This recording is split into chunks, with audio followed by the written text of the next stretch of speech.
amiga ya fallecida, y porque nunca me creí la versión oficial. Me parecía inverosímil.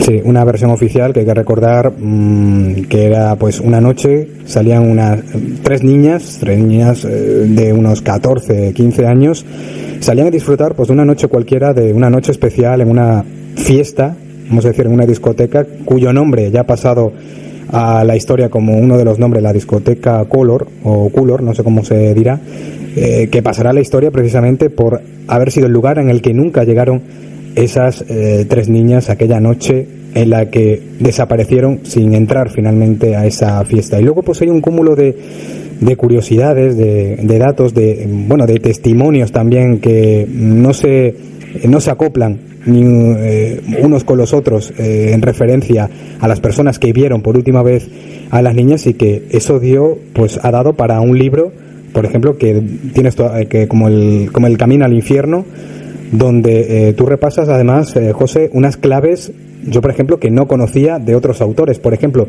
de La Mañana, precisamente, la que desaparecen estas tres niñas.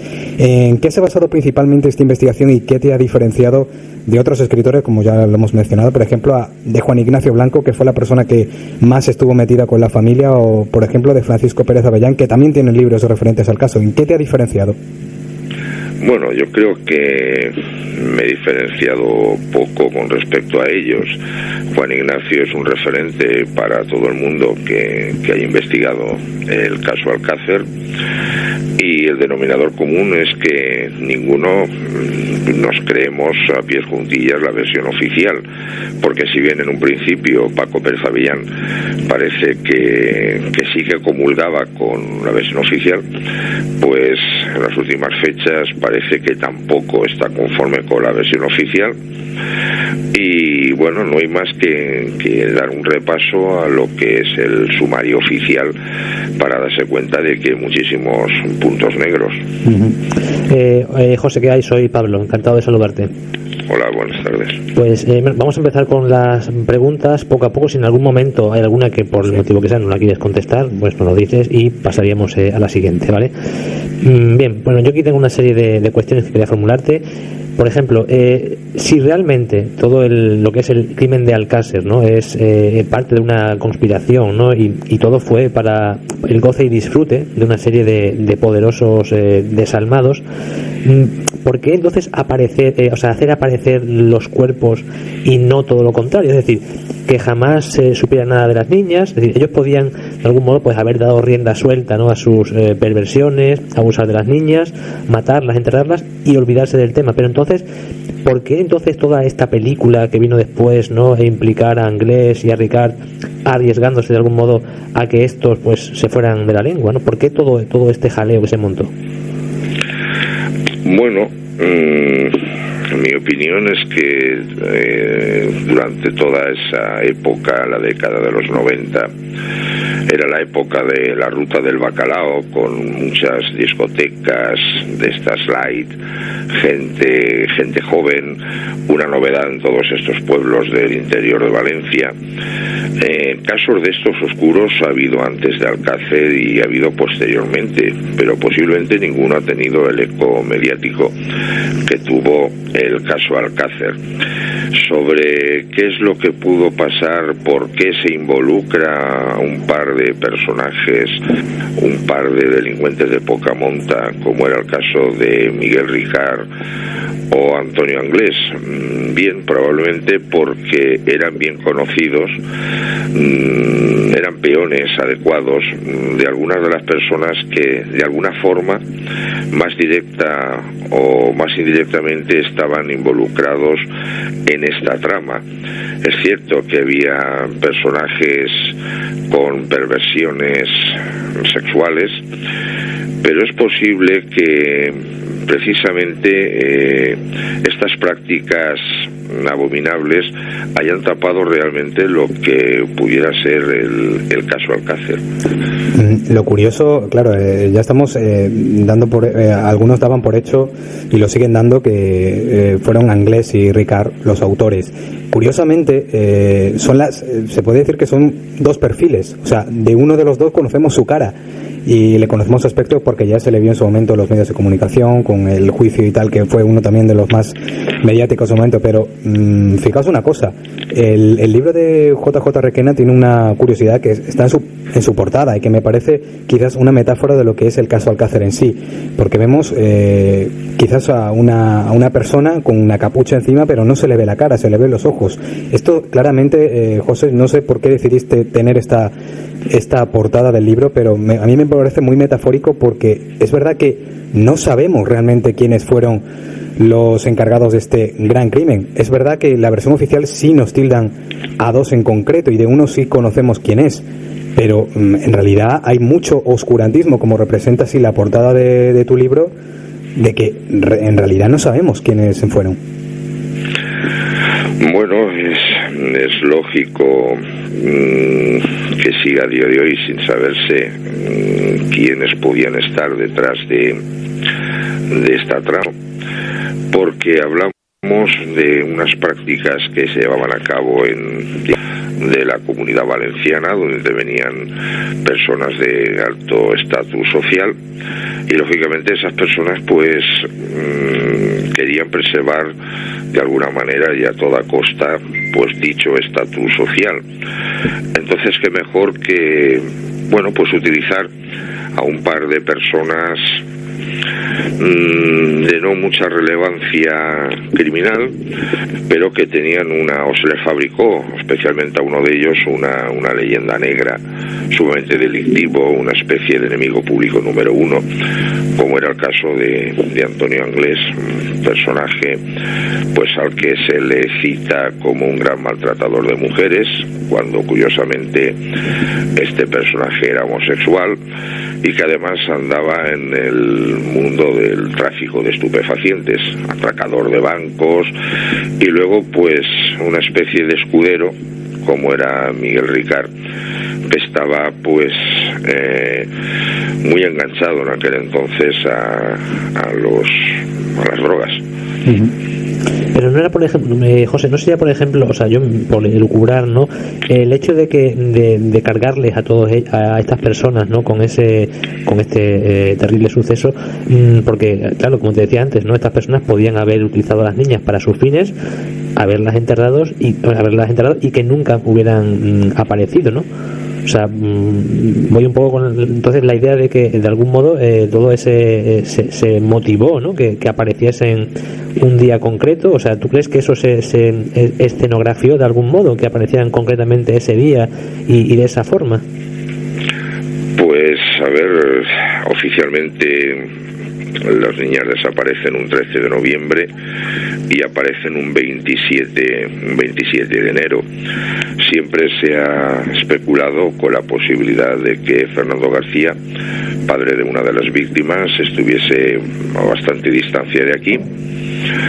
Y en cuanto a la fecha de la desaparición, ese 13 de noviembre, pues sí que hay gente que lo ha querido vincular a una especie de numerología mágica, el 13, muchas veces queriéndolo vincular a determinadas logias o tipos de secta, como puedan ser los masones o los Illuminati.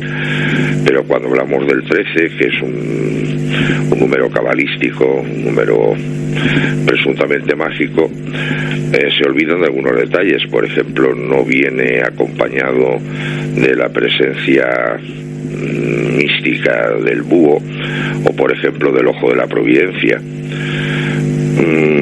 Quizá es lo más probable que el 13 de noviembre fuera una fecha como podía haber sido cualquier otra.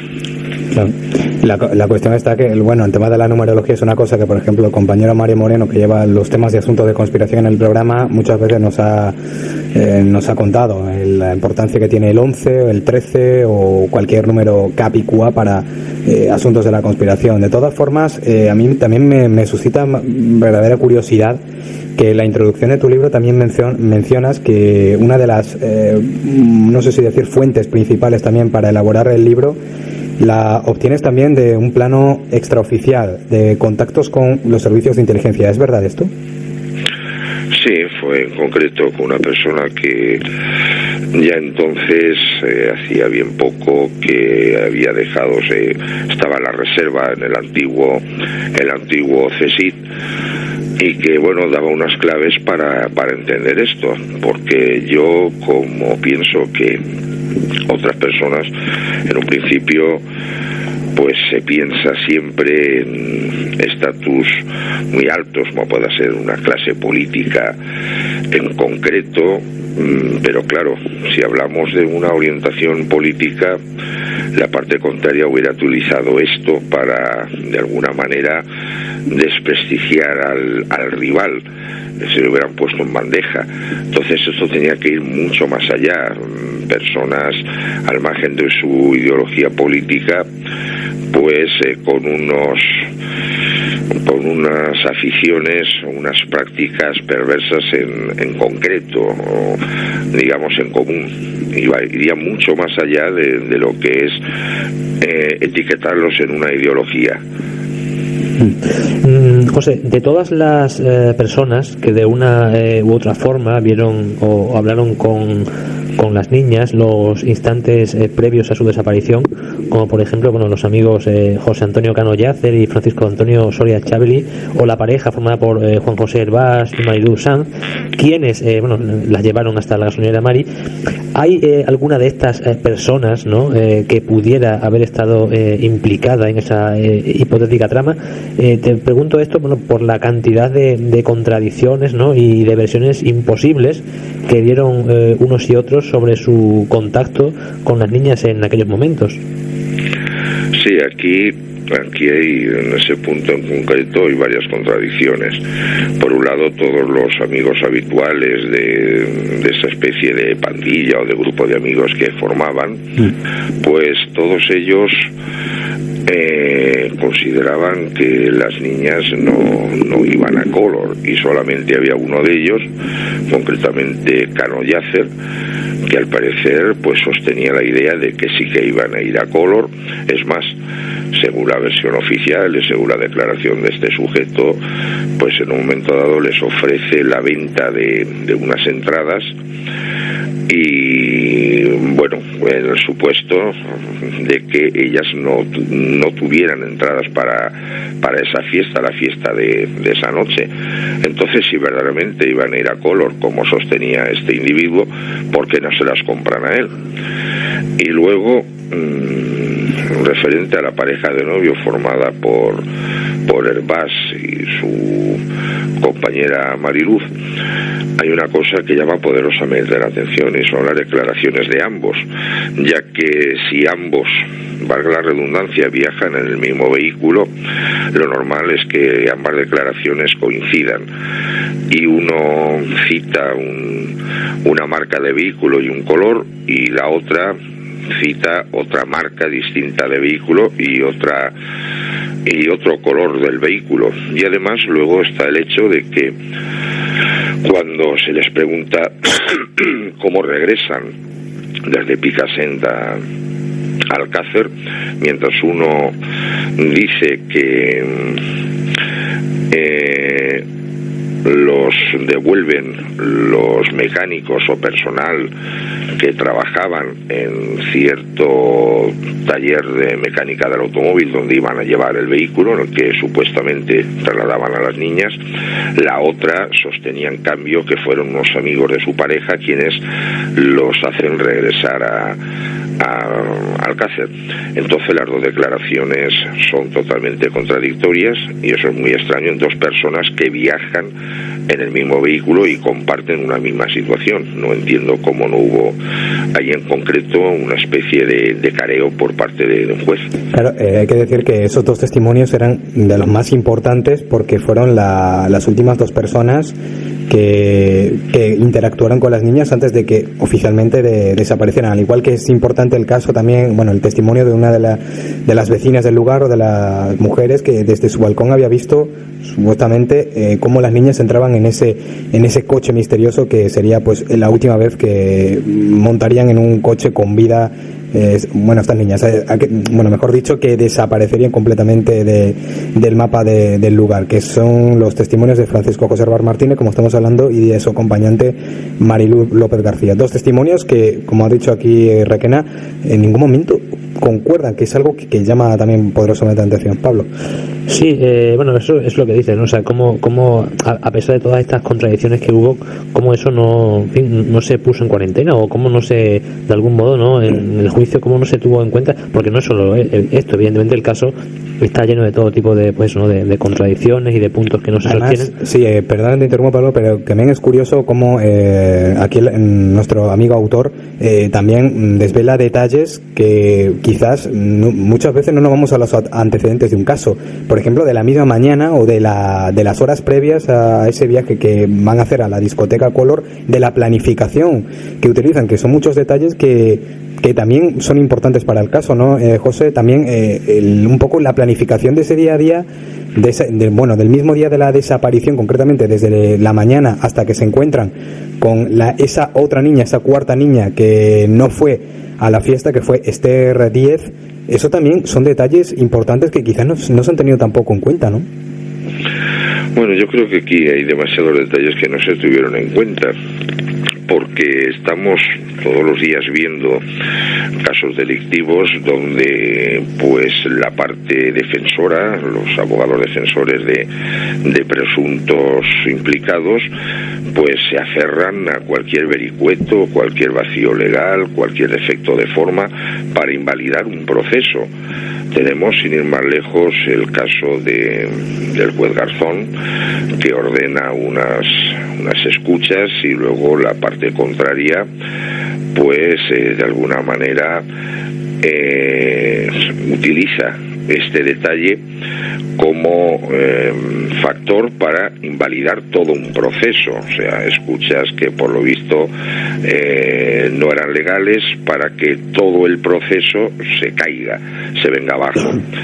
Entonces es un poco extraño que, dando por válida alguna de las varias declaraciones del señor Ricard, ya que el señor Anglés jamás fue juzgado en sala, se dé por válida una versión concreta de las varias que él utilizó, de las varias que él esgrimió, para utilizar o para de alguna manera determinar una sentencia condenatoria. Repasando precisamente esas declaraciones, nos encontramos con un relato pormenorizado del señor Ricard, donde él va desgranando cómo se suceden las 3 violaciones, y luego nos encontramos con la sorpresa de que la señorita Antonia Gómez Rodríguez muere virgen. Solamente ese detalle yo hubiera invalidado este proceso, porque ahí ya hay una contradicción además enorme con la declaración del señor Ricard, que es uno de los dos implicados.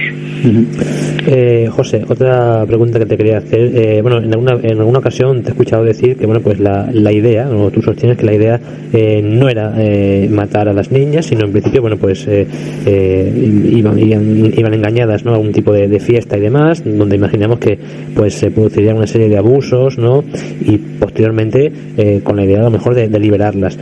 Pero entonces, ¿por qué todas esas brutalidades y depravaciones, ¿no?, antes y después de la muerte a que fueron sometidas las niñas? Bien, sí, es cierto que yo he sostenido bastantes veces esta hipótesis. Las autopsias del señor Frontela determinan que una mayoría de estas torturas, de estas aberraciones que se practican en las 3 víctimas son post-mortem, es decir, tras la muerte. Parece propio de un ensañamiento, no tiene sentido si unas personas ya han fallecido que se produzca ese tipo de prácticas, a no ser que los individuos que las estén realizando estén bajo los efectos de drogas o tengan un estado alterado de conciencia. ¿Por qué pudo ocurrir esto? Bueno, posiblemente quizás sea, es una posibilidad, para desviar la investigación posterior, querer disfrazar este hecho como una práctica de torturas que alguien incluso pudiera estar filmando, o sea precisamente lo que sostiene el catedrático señor Frontela, de que hay un ensañamiento con una mayoría de estas lesiones y de estas brutalidades a posteriori, o sea, post-mortem. Cualquiera de esas dos posibilidades, porque realmente no tiene sentido, ya que muchas de estas están provocadas después de que ya no haya signos de actividad vital en ninguno de los tres cuerpos. Has hablado del tema ahora mismo de la filmación. En caso de que se hubiese grabado una supuesta película o un vídeo snuff, ¿no? ¿Era esta la finalidad de los tormentos sufridos por las niñas? ¿O bien el vídeo se grabó quizá, como también has sostenido en alguna ocasión, compartes eso, como digamos de una manera de sellar algún tipo de pacto entre esas personas implicadas? Y luego en ese caso, en caso de que existan esas grabaciones, no sé si tú has tenido acceso a alguna de ellas. No, yo hablé con el señor Blanco y me estuvo precisamente hablando de un vídeo en concreto donde había alrededor de una cuarentena de individuos que entraban en una sala, salían por otro lugar de la misma sala por un acceso diferente, y al llegar a la altura de una de las víctimas, que estaba sobre una especie de camilla, hacían una reverencia. Él me habló precisamente de ese vídeo. Hombre, no sé, es muy posible que sí fuera una forma de sellar una especie de pacto, de alianza entre dos facciones distintas, ¿no? De forma que si una de esas dos facciones se venía abajo, de alguna manera arrastraba a la otra. Es una teoría que también ha sostenido muchas veces Juan Ignacio. Es posible que se trate de eso, porque lo que realmente descoloca es que una mayoría de esas lesiones se produzcan cuando ya en los cuerpos no hay signo de actividad vital. Y esto me recuerda precisamente un detalle de una de las declaraciones de Miguel Ricard sobre las torturas, las hipotéticas torturas en la caseta de la Romana, cuando después de practicadas ya las 3 violaciones, el señor Ricard y el señor Anglés se aprestan a irse a dormir, y como las niñas presuntamente estaban gritando, estaban chillando, no les dejaban dormir, Antonio Anglés se levanta en un momento dado, coge una especie de cortafríos y amputa el pezón de uno de los senos de Desiré. Si eso ocurre de madrugada, una herida semejante, brutal, hubiera provocado una hemorragia tal que hubiese desangrado a la víctima, no hubiese llegado viva precisamente a la narración de la versión oficial para ser horas después ejecutada a pie de fosa, ya estaría desangrada. Entonces, ¿tú crees que realmente las niñas estuvieron en el Palacio de la Romana, o realmente pasaron por otra serie de sitios y no por ese? Yo estoy totalmente convencido, y a día de hoy sigo sosteniendo, que las niñas solamente fueron llevadas a la fosa de la Romana para ser enterradas allí y descubiertas de una forma, digamos, teledirigida. Las niñas estuvieron al menos en 2 escenarios totalmente distintos antes de ser trasladadas a la fosa de la Romana.